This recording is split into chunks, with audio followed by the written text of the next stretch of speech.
Bonjour, aujourd'hui je vous fais une petite capsule pour vous parler de la conséquence acquise ou de la résignation apprise, ce qui est la même chose, deux terminologies pour parler du même sentiment.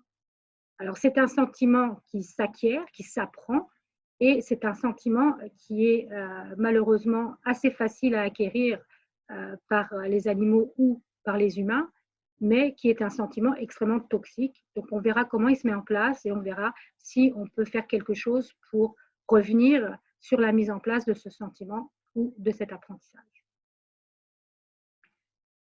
Alors, dans les années 60-70, plusieurs personnes ont travaillé sur l'inconséquence acquise, mais la figure qui revient essentiellement, c'est Martin Seligman, qui a fait beaucoup d'expériences avec des chiens, avec des rats, donc qui a mis en place plusieurs protocoles. Et je vais vous en présenter ici une version un petit peu simplifiée. Donc, on va parler de chiens dans cette version simplifiée. Donc, dans une première phase, Martin Seligman va utiliser deux groupes d'animaux, un groupe expérimental et un groupe contrôle. Les chiens du groupe expérimental sont des animaux qui vont être attachés, donc ils ne sont pas libres de leur mouvement, et pendant qu'ils sont attachés, ils vont être soumis à des chocs électriques,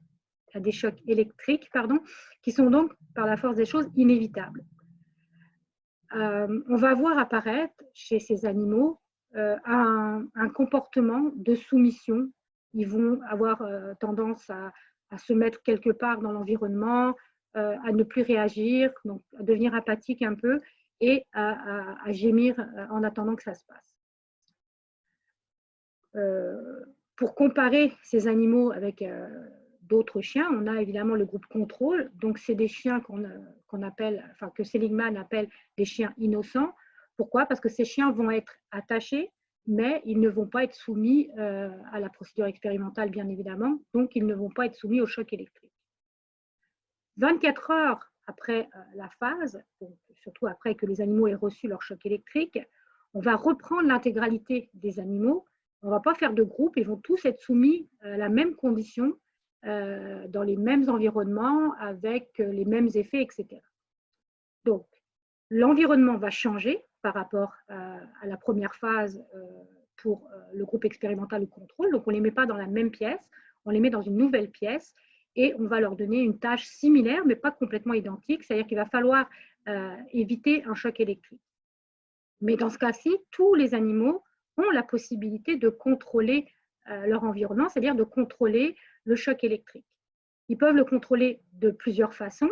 Dans un premier temps, il va leur suffire d'enjamber la petite barrière que vous pouvez voir ici, qui est vraiment extrêmement petite et qui est facile d'accès pour les chiens qui sont utilisés. Donc, quand l'animal va être dans la première partie, ici, il va recevoir le choc électrique, il suffit qu'il passe de l'autre côté pour arrêter le choc électrique. Donc, il peut facilement opérer un échappement par rapport à la situation désagréable. Il va également y avoir une lumière qui va apparaître à peu près 10 secondes avant le choc électrique, ce qui va permettre d'autant plus à l'animal de réagir, mais non pas cette fois-ci d'échapper, mais bien d'éviter le choc électrique. Donc, dès que l'animal va comprendre que quand la lumière apparaît dans les 10 secondes qui suivent, le choc électrique va arriver, les animaux vont passer directement après l'émission de la lumière dans l'autre compartiment, donc ne vont pas du tout subir la stimulation désagréable. Quels sont les résultats qu'on va obtenir? Puis c'est ce qui est indiqué dans la deuxième partie du graphique ici. C'est que les chiens dits innocents, c'est-à-dire les animaux qui n'ont pas reçu de choc électrique, apprennent très bien l'échappement, voire l'évitement, dans une proportion à peu près de 95%. Donc, la quasi-majorité de tout le groupe apprend ce qu'on attend d'eux, à savoir échapper à la stimulation, puis éviter la stimulation. Ce n'est pas du tout le cas des animaux du groupe expérimental que Seligman a appelé les chiens électrifiés, puisqu'on s'aperçoit que les deux tiers à peu près des animaux n'ont pas appris, n'ont pas eu la présence d'esprit de passer la barrière.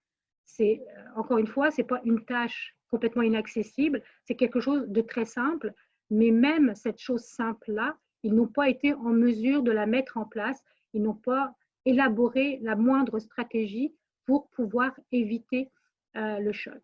C'est ce qu'on va appeler l'inconséquence apprise, qui vient en fait d'un lien qui a été établi chez les animaux depuis la première situation, ou quand ils ont été dans une situation avec des chocs électriques, ils n'avaient aucune possibilité de bouger, aucun contrôle sur la situation, aucun moyen de mettre en place un comportement qui leur permettrait d'échapper à la situation. Donc ce lien-là s'est renforcé pendant la première phase et ce lien-là a été activé pendant la seconde phase puisque les animaux n'ont pas eu la présence d'esprit, si j'ose dire, n'ont pas pu mettre en place une stratégie efficace. Ils n'ont même pas cherché à mettre en place une stratégie efficace. Donc, c'est ça la conséquence après, ou la résignation acquise, c'est que je suis résignée à ce qui va m'arriver et je n'ai plus l'envie ou la possibilité de mettre en place une stratégie qui me permettrait d'échapper efficacement à la stimulation désagréable. Donc, il n'y a pas que les tests de Seligman, même si c'est les premiers qui ont été mis en place. On a un test qu'on utilise assez régulièrement avec les rongeurs, qu'on appelle le test de la nage forcée, qui se fait sur 2 jours, avec 15 minutes le premier jour, 5 minutes le second jour. Donc, le premier jour, c'est ce qu'on voit dans le haut de la diapositive. On met l'animal dans un environnement aquatique assez restreint, avec pas de plateforme, avec des parois qui sont suffisamment hautes pour que l'animal ne puisse pas s'échapper. Qu'on va voir, on va analyser le comportement de l'animal par tranche de 5 minutes pendant les 15 minutes du premier jour. Premières 5 minutes, on va voir un animal extrêmement actif qui va chercher par tous les moyens à fuir la situation. Il va essayer de passer par-dessus, il va plonger au fond pour chercher, etc. Pour chercher une sortie, ce qu'il ne trouvera pas. Dans les 5 minutes intermédiaires, l'animal va encore tenter quelques stratégies, mais de façon beaucoup moins intense. Et dans les dernières 5 minutes, ce qu'on va avoir, c'est un animal qui ne réagit plus, qui va rester immobile et qui va flotter dans l'environnement aquatique. 24 heures après, on reprend les animaux et à ce moment-là, on va les laisser pendant 5 minutes dans l'environnement. On n'a pas besoin de plus. On veut savoir, par rapport à la situation qui a eu lieu la première journée, quelles vont être les stratégies que les animaux vont mettre en place. Quelles vont être les stratégies que les animaux vont mettre en place. Donc, si je vois que dans les 5 premières minutes, mon animal a une stratégie extrêmement active, à ce moment-là, c'est un animal qui ne subit pas les conséquences de son premier apprentissage et qui n'est pas dans une situation de résignation acquise. Par contre, si je vois un animal, comme c'est un peu représenté ici, où l'animal est immobile, ne va faire que flotter dans l'environnement, à ce moment-là, je peux dire que l'animal est en situation de résignation acquise. Il a appris la première fois qu'il n'y avait pas de possibilité, il reporte l'information sur la deuxième journée. Et chez les rongeurs, typiquement, on voit qu'en fonction de ce genre de comportement, les animaux vont plus ou moins rapidement exprimer des traits dépressifs. Les animaux qui sont immobiles sont des animaux qui, dès qu'on va les soumettre à d'autres formes de stress, vont très rapidement émettre des signes ou des symptômes qui sont équivalents à de la dépression chez les humains, alors que les animaux qui vont continuer à réagir sont des animaux qui vont être beaucoup plus résistants à la survenue de symptômes dépressifs. Alors, qu'est-ce qu'on peut dire de tout ça? On peut dire que quand un organisme va être dans une situation où il n'a pas le contrôle, assez rapidement, il va abandonner, assez rapidement, il va se dire qu'il n'y a pas de solution possible et il va arrêter de se débattre dans la situation. Mais ça ne va pas rester dans une seule situation. Cette situation va très rapidement et très facilement être portée sur d'autres types d'apprentissage possibles, d'autres types de situations qui ne sont pas complètement identiques. Il suffit qu'ils soient un tant soit peu similaires pour que ce comportement apathique, ce comportement non réactif puisse être transmis dans d'autres formes d'apprentissage. L'autre chose qu'on peut dire, qui est plutôt réjouissante, c'est que quand je vous ai parlé de l'étude de Seligman, je vous ai dit que les 2/3 des chiens adoptaient un comportement apathique, soumis, etc. Mais ça veut dire qu'il y a 1/3 qui n'adoptaient pas ce comportement-là et qui étaient capables de mettre en place des stratégies. Dans les études subséquentes qui ont été menées par Martin Seligman, il a montré que les organismes qui étaient les plus résistants au sentiment d'inconséquence acquise sont ceux qui, au préalable, avaient été soumis à des situations un peu plus délicates, peut-être pas autant que celles qu'on a présentées, mais qui ont au préalable réussi à passer outre une situation désagréable, délicate, etc.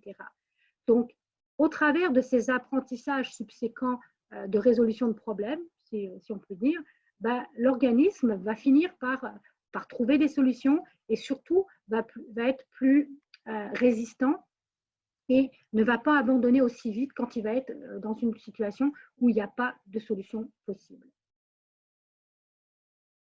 Donc, ça nous donne l'enchaînement suivant assez caractéristique qu'on va retrouver chez les animaux, donc vous l'avez vu avec les chiens, avec les rongeurs, mais également chez l'humain, où quand on a des événements déplaisants qui arrivent de façon régulière et surtout qui sont incontrôlables, à ce moment-là, on a une perception qui s'installe, et cette perception-là, elle est redoutable, c'est le manque de contrôle et l'impossibilité de trouver une solution. Et ce manque de contrôle-là va amener assez régulièrement à ce qu'on appelle un comportement d'impuissance acquise ou de résignation acquise, où là, définitivement, la personne ne mettra plus en place de stratégie active, mais également aura tendance à baisser les bras dès qu'une nouvelle situation va arriver.